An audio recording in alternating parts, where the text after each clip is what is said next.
주민규 선수가 대한민국 축구 국가대표팀에 드디어 발탁되었습니다. 주민규는 왜 안 쓰지? 잘하는데 한번 써보지? 라고 생각하신 분들 분명히 있으실 겁니다. 주민규 선수는 K리그에서 맹활약 중이었음에도 불구하고 벤투, 클린스만 감독의 눈에는 들지 못했는데요. 그러다 무려 33년 333일 만에 황선홍 감독의 부름을 받아 국가대표 선수로 발탁되었고 역대 최고령으로 국가대표에 처음 선발된 선수라는 타이틀을 얻었습니다. 지난 아시안컵 주전 스트라이커 조규성 선수가 다소 부진한 모습을 보였고 한국 축구 팬들은 확실하게 골을 넣어줄 수 있는 스트라이커에 대한 필요를 느껴왔습니다. 그리고 K리그에 관심이 있으신 분들이라면 아마 주민규 선수를 떠올리셨을 겁니다. 국가대표팀에 어떤 선수가 선발되는지는 늘 주목을 받는 사항인데 특히나 이번 주민규 선수의 대표팀 발탁은 더 화제가 되고 있습니다. 오늘 영상에서는 주민규 선수의 국가대표팀 발탁이 특히 화제가 되고 있는 이유에 대해 말씀드려보려고 합니다. 주민규 선수의 강점.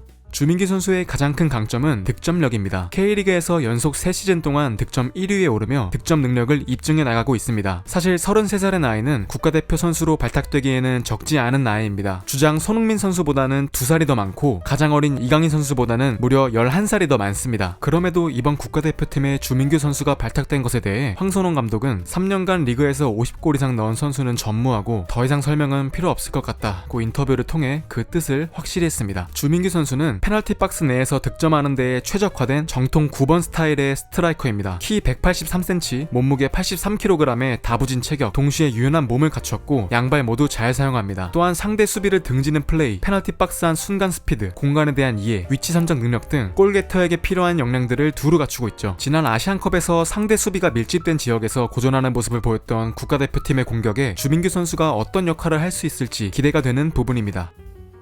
근래 주민규 선수는 K 해리케인이라고 불리우며 동료 선수들과의 좋은 연계 플레이를 보여주고 있습니다. 좌우측으로 활동 반경이 넓은 선수는 아니지만 중앙 지역에서 최전방에만 머무르지 않고 위아래로 넓게 움직여주면서 그만의 스타일로 주변 동료들에게 공간을 만들어줍니다. 커리어 초반 미드필더로도 뛴 적이 있는 주민규 선수는 창출된 공간으로 좋은 패스를 뿌려주기도 하면서 득점뿐 아니라 모든 공격 과정에서 좋은 활약을 보여주고 있습니다. 과거 토트넘의 손케 조합이 보여줬던 플레이를 국가대표에서도 볼 수 있지 않을까 하는 기대를 갖게 됩니다. 주민규 선수가 여태껏 뽑히지 않았던 이유, 스피드가 빠른 편은 아니다. 주민규 선수는 박스 안에서 순간적으로 빠른 움직임을 가져가면서 골을 만들어내는 능력은 출중하지만 스피드 자체가 뛰어난 선수는 아닙니다. 오히려 플레이가 전투적이고 묵직한 스타일에 속하죠. 현재 한국 대표팀은 좋은 측면 자원들을 보유하고 있습니다. 스피드가 빠르고 발기술이 좋죠. 그런 탓인지 벤투, 클린스만 감독은 측면 활용을 많이 하고 속도감 있는 공격 전개를 선호했습니다. 또한 한국 대표팀은 손흥민 선수의 능력을 극대화해줄 수 있는 전술이 가장 효율적인 전술입니다. 높은 템포와 빠른 스피드를 활용해 손흥민 선수에게 더 많은 공간을 창출해주고 더 많은 공격 찬스를 부여하는 것이 팀의 승리와도 직결된다고 할 수 있습니다. 그래서 스피드 면에서는 강점이 없는 주민규 선수가 득점 능력을 계속해서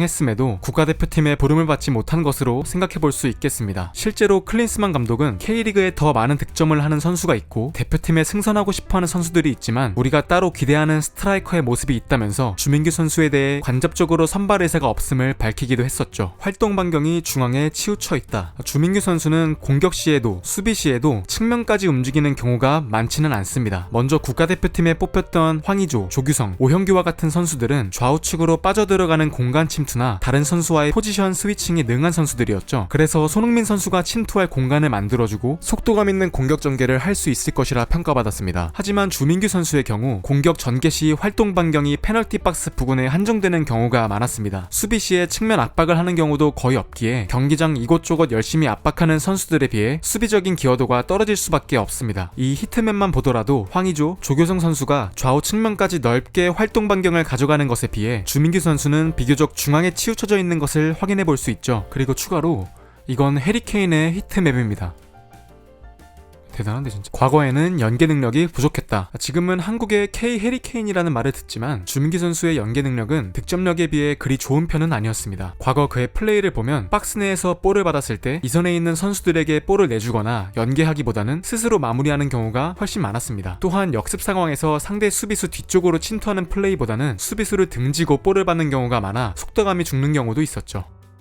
한국 축구대표팀은 더 많은 슈팅을 시도해야 합니다. 충분히 좋은 선수들을 보유하고 있고 그 중에서도 손흥민 선수의 득점력을 더 극대화시킬 수 있어야 합니다. 득점으로 이어지지 않더라도 손흥민 선수의 가장 큰 강점인 위협적인 슈팅이 더 자주 나와줘야 하고 손흥민 선수가 공격 기회를 잡을 수 있는 환경을 만들어주는 것이 중요합니다. 하지만 최근 경기들을 보면 손흥민 선수는 플레이메이킹을 하거나 좀 더 아래쪽으로 내려와서 플레이하는 경우를 많이 볼 수 있었죠. 자연스레 슈팅할 수 있는 기회가 적어질 수밖에 없습니다. 또한 이미 상대 선수들은 대한민국의 에이스가 손흥민이라는 것을 알고 집중 견제를 합니다. 그래서 저는 위협적인 슈팅을 할 수 있는 확실한 골게터의 역할을 할 수 있는 스트라이커 자원이 손흥민 선수에 대한 견제를 덜어줘야 한다고 생각합니다. 밀접 지역에서 공을 소유하고 슈팅으로 이어가거나 주변 선수에게 연계해줄 수 있는 자원이 필요한 것입니다. 주민규 선수가 바로 그 역할을 해낼 수 있을 것이라 생각하고요. 앞서 말한 것처럼 한국 대표팀의 미드필더, 사이드 자원들은 개인 기량이 좋고 볼을 안쪽으로 배급할 수 있는 능력이 출중합니다. 미드필더의 전진 패스, 양쪽 윙의 크로스를 안정적으로 받고 공격을 전개할 수 있는 주민규 선수가 대표팀의 더 많은 득점에 기여할 수 있었으면 좋겠습니다. 주민규 선수는 물론 대한민국 대표팀 모두 화이팅입니다.